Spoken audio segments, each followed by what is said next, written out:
취임 후 첫 휴가를 보내고 있는 윤석열 대통령. 그런데 쉬는 게 편하지만은 않을 것 같습니다. 잇따라 의혹이 제기됐기 때문인데요. 김건희 여사가 코바나 컨텐츠를 운영할 당시 전시회를 후원한 업체가 관저공사의 일부 시공을 맡았다는 의혹입니다. 여기에 한 법사가 윤 대통령과의 친분을 주장하면서 세무조사 등에 영향을 미칠 수 있는 것처럼 행세하는 등 이권에 개입했다는 의혹까지 등장했습니다. 박석영 기자가 전해드립니다. 윤석열 대통령의 새로운 관저가 될 외교부 장관 공간입니다. 이사를 앞두고 리모델링 공사가 막바지에 접어들었습니다.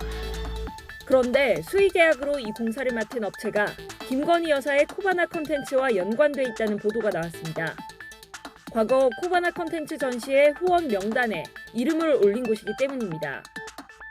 이에 대해 대통령실 관계자는 업체 선정이나 진행 상황은 대통령 경호처의 철저한 검증과 감독 아래 이뤄지는 보안 업무라며 공사에 어떤 업체가 참여했는지 공개하기 어렵다고 밝혔습니다.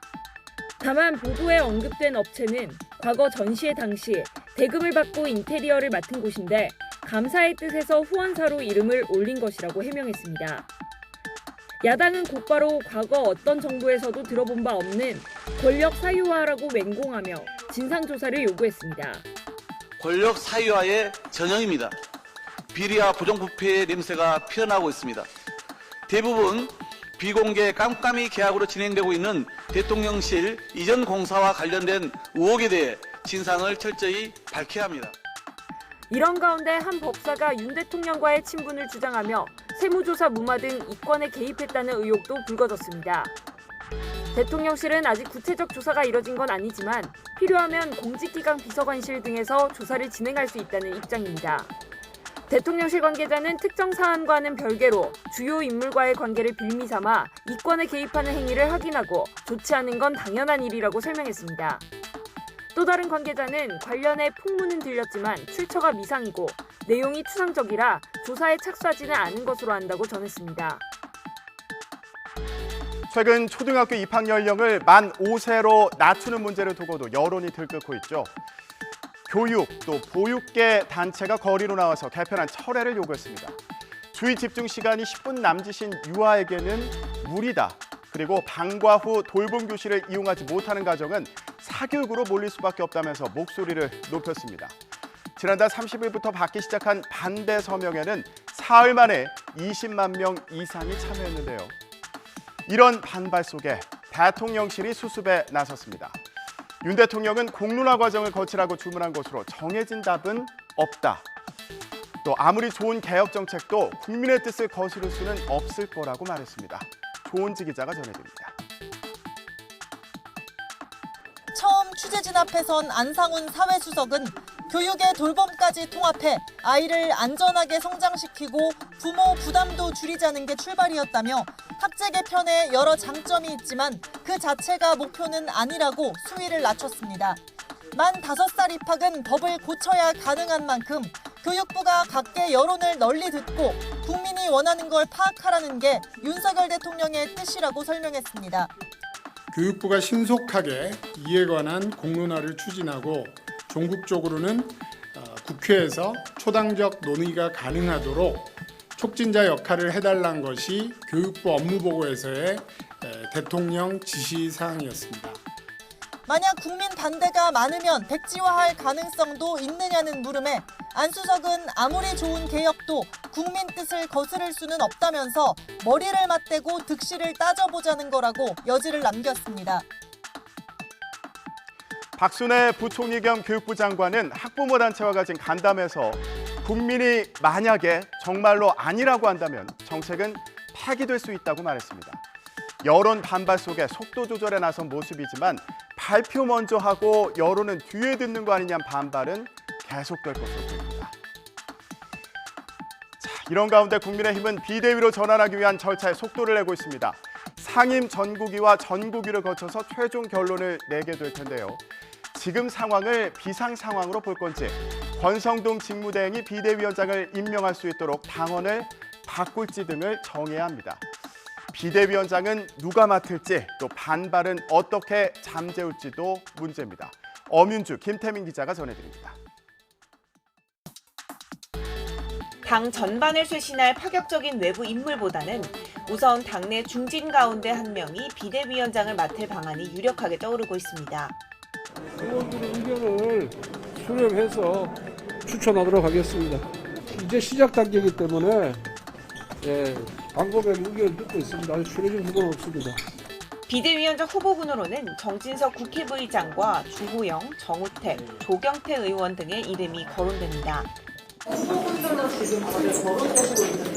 전혀 그런 얘기 나눈 바가 없고.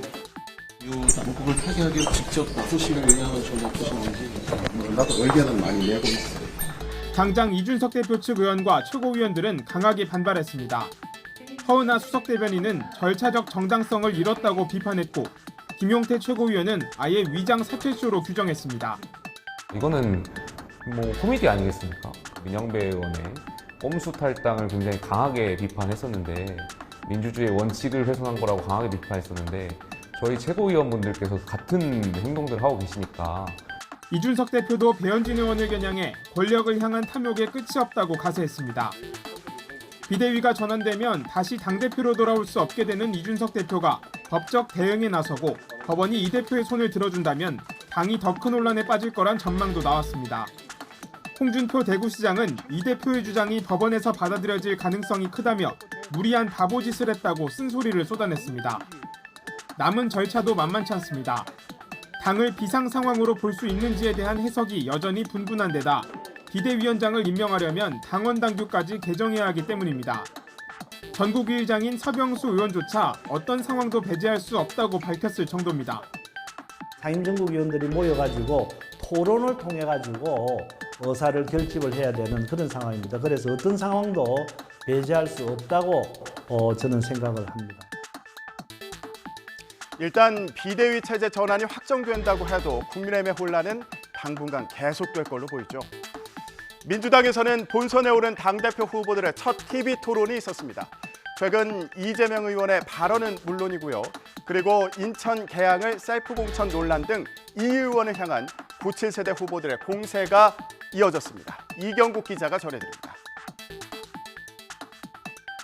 97세대 주자들은 전선을 꾸려 최근 이 의원의 잇따른 실언 논란을 꼬집었고 이 의원은 일리 있는 지적이라면서도 적극 반박에 나섰습니다. 저소득자, 저학력자들의 경우에 국민의힘을 많이 지지한단다. 그 말씀을 하시면서 언론 환경 탓이다 이런 말씀을 하셨어요. 그런 말씀을 남탓 노선으로 규정하고 욕하는 플랫폼 적절하지 않다. 저는 이렇게 생각이 됩니다. 비난이나 증오가 아니라 서로 존중한 기반에서 소통되어야지 맞는 것이고 서민들에 대한 일자리 예산 이런 것들을 삭감하고 있지 않습니까? 그런 정당을 지지하는 이 좀 비정상적인 상태가 좀 아쉽다. 자유로운 소통을 강조한 것이다. 이렇게 좀. 인천 개항을 셀프 공천 논란 등을 두고 사당화와 팬덤 정치에 대한 우려를 드러내기도 했습니다. 어떤 분들은 유력 후보가 되면 당이 분열되지는 않을까, 또 한쪽으로 휩쓸려가지는 않을까 걱정하고요. 여기에 국민의힘은 이재명 의원을 두려워하지 않는다는 지적에 이어 이재명 후보가 당대표가 되면 땡큐다, 이나땡 이라면서 이재명 후보를 기다린다고 하는 기사가 나왔던 걸 기억을 합니다. 이래서야 되겠습니까? 대선 패배 책임을 묻는 듯한 질문도 이어졌는데 이 의원은 사과하며 책임지겠다고 밝혔습니다. 0.73%든 73%든 진 것은 진 것입니다. 저의 부족함이 가장 큰 원인이었다 이렇게 생각합니다. 국정 지지율 하락세 속에 잇따라 제기된 의혹과 정책 혼선, 여당 내홍까지 난제가 산적한 모습인데요. 여론은 이 상황을 어떻게 보고 있을까요?